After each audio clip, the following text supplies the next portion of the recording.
Okay, so we have chapter 13, which is style and arguments, and it is me, JC, and Joanna. When you hear about style, you probably don't even think about style of writing. You probably think about what's trending on Instagram or the newest fashion magazine craze. But actually there's style in a lot of elements of our lives, that including writing and argument, especially in advertising. Types of arguments in advertising, especially in word style, are what we really see all the time. Do you remember those old Apple iPod commercials where it was just a silhouette dancing in front of a bright color background? Well, that was using the argument that their product was fun and cool and everyone should have them. So you probably either impulse bought one or begged your parents to. I know I did. Or what about car commercials? The slick, nice car driving down a winding road showing them that they can drive nearly anything. They're using the style of argument to show that they are sufficient, that they can be used every day, everywhere. And I can almost guarantee that they have persuaded you in buying a new kind of car. But it's not just advertisers and big companies that have their own style argument. You do as well. And everyone does. They are just formed by your styles and word choices.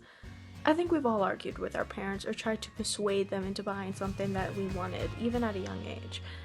Those tools that you use to try and get a new phone or some kind of new toy, those were style arguments that you had used. And it's not like you have to be formal to use an argument. There are plenty of people out there who use their arguments using slang or very shortened words. It's just how people talk nowadays. Or what about all of those articles that you see on Facebook that just show a little bit of a crazy title? How many of you click those? Guilty as charged. They were using their word choices and their style arguments into trying to lure you into reading their works. Even though most of those works are satire, they still got you to read them, which was more money in their pocket. But it's not just the word choices that people choose to listen to whenever they are reading an article, listening to you or any other argument. It's also the length of the sentence. When forming an argument or writing a paper, you have to make sure that you understand who is going to be listening to you and who is going to be reading your paper. Teenagers probably are not going to want sentences that are this long, and people of the older generation are probably not going to take you seriously if you use like this long of a sentence. Just be mindful of who's going to be reading it and keep trying to stay professional. One style choice that you might look into whenever forming an argument or writing a paper are parallel structures. Parallel structures are forms and arguments whenever you can take a sentence and start it by stating a fact and then give an example about how that fact is portrayed in everyday life. The book does a great example of this. Let me show you. This is written by Jonathan Rosen. His hands were wrapped by rheumatoid arthritis. The very touch of his keyboard computer was excruciating. Gives a fact. The author had rheumatoid arthritis, but every time he had to work, even though he did have to work, he was in so much pain. But he kept persisting. And this is a great way to add a little bit of extra style in your writing if you feel like it is lacking. Punctuation can help enhance the style of your paper, the tone of your paper, and help set up the rhythm of your paper, which is so important in online communication. With everything we're dealing with today with COVID-19 and being forced to continue our education through online classes, it's important to be able to communicate properly with your instructors, and without proper punctuation, it's hard to get your meaning across and what you're trying to convey. It helps put emotion in writing.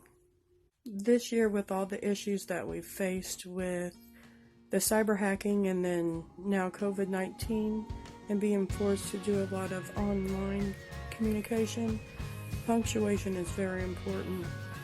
It is hard to get your meaning across without properly punctuating your sentences. It can totally change the meaning of your sentence. The first thing we're going to talk about is figurative language and arguments.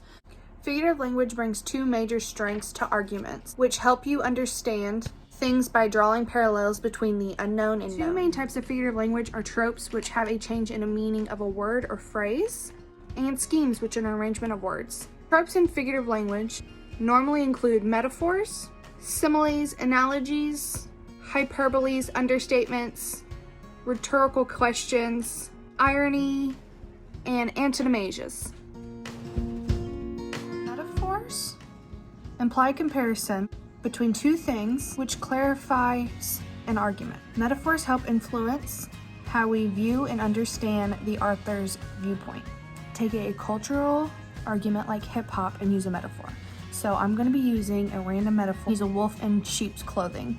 This metaphor helps the song listener understand the author's viewpoint and what he's saying with the lyric. Staying on the topic of songs, another form of figurative language used in songs would be a simile. And a simile uses like or as to compare two things. In Beyonce's song Halo, she says, "Hit me like a ray of sun burning through my darkest night." This simile in Beyonce's song helps the reader understand what she's expressing in her song. Similes help spark the reader's imagination while getting information across. Analogies compare two things, one right after another. They also show similarity, or you can use them to compare how two things are alike. Analogies can clarify and emphasize comparisons and arguments. An example of an analogy would be tree is to leaf as flower is to petal. The analogy highlights the relationship between a whole tree and a flower and its parts, a leaf and a petal. These can help your arguments whenever you're writing or just speaking in general to help emphasize your comparisons. Hyperboles are used for the overstatement in writing. The special effects will scream out at you in different ways. The many places you'll see hyperboles are tabloid magazines. They normally use them to draw people in whenever they're like at the checkout or whatever, because they're normally gossip magazines. Hyperboles can be used for serious writing. Hyperboles can be used to have humor and serious topics, because normally whenever you're writing about stuff more serious, you don't want the topic to be negative. So using a hyperbole can actually help lighten the mood. Understatement uses a quiet message to make a point.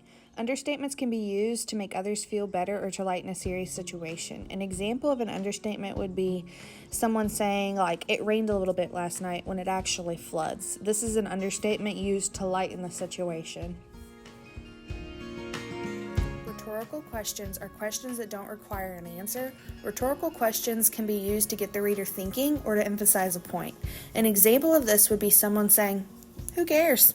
when in reality you're the one that cares and you don't need an answer for it because they know you care.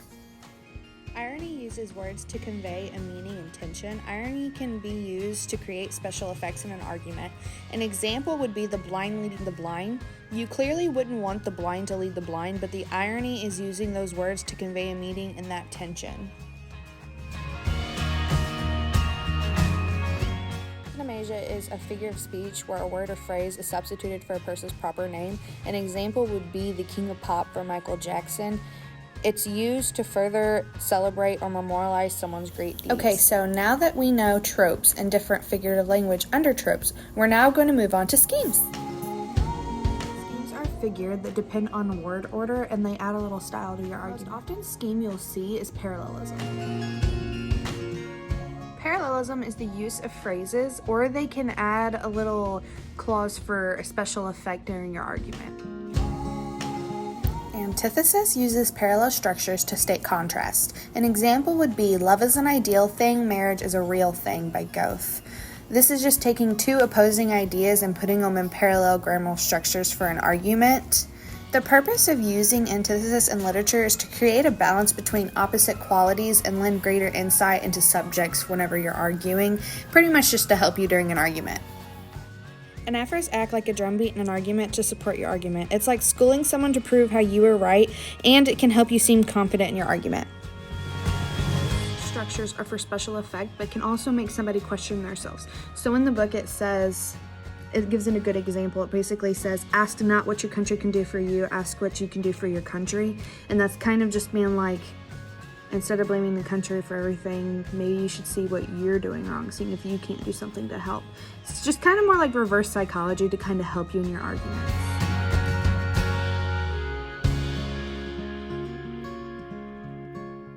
everyone, and welcome back to Winter Wars 2020, where we take the art of language and make it a proper debate.